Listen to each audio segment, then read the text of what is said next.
ഹരേ കൃഷ്ണ. രാശിചക്രത്തിലെ 12ാമത്തെ രാശിയായ മീനം രാശി. നിങ്ങൾക്ക് ഓഗസ്റ്റ് മാസം ആരോഗ്യം, ദാമ്പത്യം, ശിക്ഷ, സ്നേഹബന്ധം, ഭാഗ്യം, ജോലി, വ്യാപാരം എങ്ങനെയിരിക്കുമെന്ന് നോക്കാം. മീനം രാശിക്കാർക്ക് കഴിഞ്ഞ 30 വർഷങ്ങൾക്ക് ശേഷമാണ് ശനിദേവ് നിങ്ങളുടെ ലഗ്നത്തിൽ മീനം രാശിയിൽ വന്നിരിക്കുന്നത്. ഈ മാസം ഓഗസ്റ്റ് മാസം നവഗ്രഹങ്ങളുടെ ഗോചരങ്ങളും അതിൻ്റെ ഫലങ്ങളും എന്തായിരിക്കും? ജന്മരാശി ചന്ദ്രരാശിയെ അടിസ്ഥാനമാക്കിയിട്ടുള്ളതാണ് ഈ പ്രവചനം. ഷോർട്സ് വീഡിയോ കാണുന്നവരാണെങ്കിൽ ചാനലിൽ വിശദമായിട്ടുള്ള വീഡിയോ അപ്ലോഡായിട്ടുണ്ട്, ദയവായി കാണുക. വീഡിയോയുടെ അവസാനം നിങ്ങൾ ചെയ്യേണ്ട ഉപായങ്ങളും അതുപോലെ തന്നെ വാസ്തു ടിപ്പും ഉണ്ടായിരിക്കും. ഓഗസ്റ്റ് മാസം മീനൻ രാശിക്കാർക്ക് 1ാം ഭാവത്തിൽ ശനിയും 4ാം ഭാവത്തിൽ ശുക്രനും വ്യാഴവും 5ൽ സൂര്യനും ബുധനും 6ൽ കേതുവും 7ൽ ചൊവ്വയും 12ാം ഹൗസിൽ രാഹുവുമാണ്. 7ര ശനിയുടെ ഈ കാലത്ത് മീനം രാശിക്കാർക്ക് വളരെയധികം കഷ്ടതകൾ വരുവാൻ കാരണം എല്ലാവർക്കും ഒരുപോലെയല്ലല്ലോ നിങ്ങളെ ജാതകത്തിൽ അനുഭവങ്ങൾ വരിക. അപ്പോൾ കൂടുതൽ കഷ്ടതകൾ അനുഭവിക്കുന്നവരുടെ ജന്മകുണ്ഡലിയിൽ നീചസ്ഥിതിയിലുള്ള ശനിയുടെ സ്ഥാനമാണ്. ഇങ്ങനെയുള്ളവർക്ക് കുടുംബപരമായും സാമ്പത്തികപരമായും വളരെയേറെ കഷ്ടതകൾ അനുഭവിക്കേണ്ടി വരും. എന്താണെന്നാൽ ശനി ഒരു കാർമ്മിക ഗ്രഹം തന്നെയാണ്. ഇങ്ങനെ 7ര ശനിയുടെ കാലം കഷ്ടതകൾ കൂടുതലുള്ളവർ ശനിക്ക് വേണ്ടിയുള്ള ഉപായങ്ങൾ തീർച്ചയായും ചെയ്തിരിക്കണം.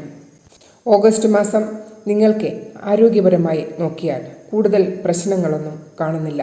ചെറിയ രീതിയിലുള്ള ജോയിൻറ്റ്സ് പെയിനൊക്കെ അതുപോലെ തന്നെ കുറച്ച് ക്ഷീണമൊക്കെ വരുന്നതിനുള്ള സാധ്യത മാത്രമേ ഉള്ളൂ. അല്ലാതെ വേറെ വലിയ പ്രശ്നങ്ങളൊന്നും കാണുന്നില്ല. വിദ്യാഭ്യാസപരമായി നോക്കുകയാണെങ്കിൽ ഓഗസ്റ്റ് മാസം നല്ലൊരു യോഗം തന്നെയാണ്. 5ാമത്തെ ഹൗസ് സൂര്യൻ്റെയും ബുധൻ്റെയും ഒരു യുതി ഉള്ളതുകൊണ്ട് ബുധ ആദിത്യ യോഗം തന്നെ എന്ന് പറയാം. ഈ സമയം ഗവൺമെൻറ് റിലേറ്റഡ് എന്തെങ്കിലും എക്സാമോ അതുപോലെ തന്നെ പുതിയ അഡ്മിഷൻ, ഉന്നത വിദ്യാഭ്യാസത്തിന് ഒക്കെയുള്ള നല്ല സമയം. 16 ഓഗസ്റ്റിന് ശേഷം സൂര്യൻ 6ാമത്തെ ഹൗസിൽ വരുന്നതോടുകൂടി വീണ്ടും അനുകൂലമായ ഒരു സമയമായിരിക്കും ഈ മാസം. ഈ മാസം നിങ്ങളുടെ സ്നേഹബന്ധത്തിൽ നിങ്ങൾ കൂടുതലായിട്ട് കെയർഫുള്ളായിട്ടിരിക്കേണ്ട സമയമാണ്. ചെറിയ കാരണങ്ങളെ ചൊല്ലി നിങ്ങളുടെ സ്നേഹബന്ധത്തിൽ പ്രശ്നങ്ങൾ ഉണ്ടാകുന്നതിനുള്ള സാധ്യത വളരെ കൂടുതലാണ്. എന്താണെന്നാൽ ശനി 1ാമത്തെ ഭാവത്തിലാണ്. ശനിയുടെ ദൃഷ്ടി 5ാം ഭാവത്തിൽ വരുന്നത് കൊണ്ട് ആണ് ഇത്. നിങ്ങളിൽ പിടിവാശിയോ കോപമോ ഒക്കെ വരുന്നതിനുള്ള സാധ്യത. ചൊവ്വയുടെ ദൃഷ്ടിയും 1ാം ഭാവത്തിൽ വരുന്നു.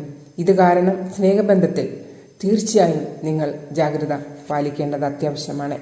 ഓഗസ്റ്റ് മാസം നിങ്ങളുടെ മാരീഡ് ലൈഫ്, ദാമ്പത്യ ജീവിതത്തിൽ കൂടുതൽ കുഴപ്പങ്ങൾ ഒന്നുമില്ല. 7ാമത്തെ ഹൗസിൽ ചൊവ്വയുള്ളതുകൊണ്ട് നിങ്ങളുടെ കോപത്തെ കുറച്ചൊന്ന് കൺട്രോൾ ചെയ്യുക, അല്ലാതെ വേറെ കുഴപ്പം ഒന്നുമില്ല. യാത്രകളൊക്കെ ചെയ്തതിനുള്ള ഒരു സാധ്യത ഈ മാസം കാണുന്നുണ്ട്.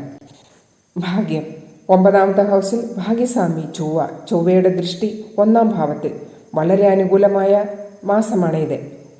ട്രേഡിംഗ് ചെയ്യുന്നതിനും പ്രോപ്പർട്ടി സെയിൽ പർച്ചേസ് ചെയ്യുന്നതിനും സ്റ്റോക്ക് മാർക്കറ്റ് ഇൻവെസ്റ്റ്മെൻറ്റ് എല്ലാത്തിനും വളരെയേറെ സപ്പോർട്ടീവായിട്ടുള്ള മാസം തന്നെയാണ് ഓഗസ്റ്റ് മാസം. അതുകൊണ്ട് എല്ലാവരും അത് കണ്ട് എല്ലാ കാര്യങ്ങളും ചെയ്യുക. നിങ്ങളുടെ ജോലി 10ാമത്തെ ഹൗസിൽ വ്യാഴത്തിൻ്റെയും ശുക്രൻ്റെയും ദൃഷ്ടി വരുന്നതുകൊണ്ട് നിങ്ങളിൽ ഒരു നോളജ് കൂടുന്നതിനുള്ള ഒരു സമയം. ഈ അറിവ് ഉപയോഗിച്ച് നിങ്ങൾ ചെയ്യുന്ന ജോലിയിൽ ഉത്തരവാദിത്വത്തോടുകൂടി അത് കംപ്ലീറ്റ് ചെയ്യുന്നതിനുള്ള സമയം. അത് എൻജോയ് ആയിട്ട് നല്ല ഉത്സാഹത്തോടു കൂടി നിങ്ങളുടെ ജോലികൾ എല്ലാം ചെയ്യുന്നതിനുള്ള ഒരു സമയമാണ്. നിങ്ങളിൽ നല്ല രീതിയിലുള്ള ഒരു മെച്യൂരിറ്റി തന്നെ വരുന്ന സമയം.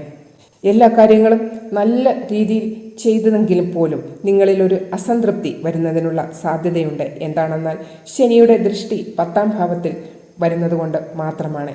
അപ്പോൾ അതിനൊന്നും പേടിക്കേണ്ട കാര്യമില്ല. നിങ്ങളിലുള്ള ആ സ്കില്ല് ഉപയോഗിച്ച് നിങ്ങളുടെ ഉത്തരവാദിത്തങ്ങൾ നല്ല ഉത്സാഹത്തോടു കൂടി നിങ്ങൾ ചെയ്തു തീർക്കുന്നതിനുള്ള സമയമാണ്. ബിസിനസ് പരമായി നോക്കുകയാണെങ്കിൽ അനുകൂലമായിട്ടുള്ള സമയം. ഒരു കാര്യം മാത്രം നിങ്ങൾ ഓർക്കുക, നിങ്ങളിലുള്ള മുൻകോപത്തെ കൺട്രോൾ ചെയ്യുക, ഈശ്വരവിശ്വാസത്തോടു കൂടി മുന്നേറുക. എല്ലാം അനുകൂലമായി തന്നെ വരുന്നതായിരിക്കും. നിങ്ങൾ ചെയ്യേണ്ട ഉപായങ്ങൾ: ആദ്യത്തെ ഉപായം, മാതാപിതാക്കളെ സംരക്ഷിക്കുക. ശനിദശ കാലമാണ്. മാതാപിതാക്കളെ സംരക്ഷിക്കുന്നത് കൊണ്ട് ശനിദേവ് നിങ്ങളിൽ കൂടുതൽ അനുഗ്രഹം ചൊരിയുന്നതായിരിക്കും. ഗുരുവിൻ്റെയും ശനിയുടെയും ബീജമന്ത്രം 108 തവണ ചൊല്ലുക. നിങ്ങളുടെ ജാതകത്തിൽ ശനി നീചസ്ഥിതിയിൽ ആണെങ്കിൽ ശനിയാഴ്ച കറുത്ത സാധനങ്ങൾ, അതുപോലെ ഉഴുന്ന്, എള്ള് ഇവ ദാനം ചെയ്യുക. ശനിയാഴ്ച ആൽമര ചുവട്ടിൽ കടുകെണ്ണയുടെ ദീപം കൊളുത്തുക.